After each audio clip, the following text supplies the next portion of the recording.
Hello guys, সবাই কেমন আছেন?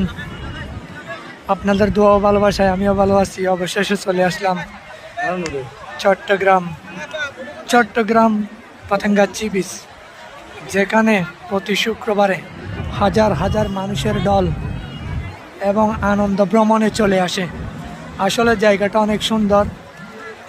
এখানে চট্টগ্রামের এটা একটা নান্দনিক জায়গা। এই জায়গার মধ্যে আসলে মনটা ভালো লাগে মনের মধ্যে, কারণ এটা সাগর পার। এখান থেকে আপনি ঠান্ডা হাওয়া, মুক্ত হাওয়া স্বাদ গ্রহণ করতে পারবেন। আরও দেখতে পাবেন সাগরের দূর প্রান্তে পানির উপর ভাসতেছে অনেক বড় বড় যান, যেগুলোকে বলা হয় জাহাজ। এই জাহাজগুলা বিভিন্ন কান্ট্রিতে এখান থেকে পণ্য নিয়ে যায় এবং আনা নেয়া করে।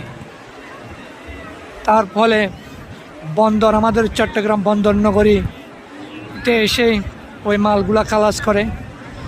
তার জন্য এই চট্টগ্রাম বিখ্যাত এবং বাংলাদেশের গণ্যমান্য এবং সারা ওয়ার্ল্ডের মধ্যে নাম জাগানো চট্টগ্রাম বন্দর।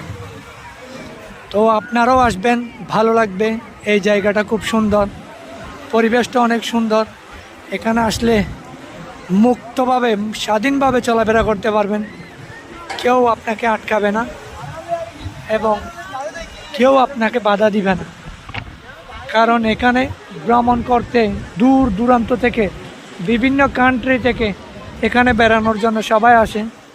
তো আপনারাও আসবেন, যদি আপনাদের ইচ্ছা হয় একবার হলেও চট্টগ্রাম এসে ঘুরে যাবেন। যেখানে আসলে শুধু আপনারা দেখবেন সৌন্দর্যের ভরা। আবার এটার পাশাপাশিও আছে কর্ণফুলী টানেল, যে টানেল বিশ্বের বৃহত্তম 3 নম্বরের মধ্যে আছে। এখানে টানেলটা হচ্ছে এই সাগরের ভিতর দিয়ে, সাগরের 150 ফুট মাটির নিচ দিয়ে করা হয়েছে, যার কারণে এটাও অনেক নান্দনিক। এখানে খুব সুন্দর সুন্দর দৃশ্য দেখার মতো অনেক কিছু আছে। আর কিছুটা দূর ওই পারে আনোয়ারার দিকে পার হয়ে দেখবেন, আরেকটা সুন্দর লোকেশন সাগরের পারে পর্যটক গড়ে উঠেছে নতুনভাবে, যার নাম হচ্ছে ফুলতলি সমুদ্র সৈকত।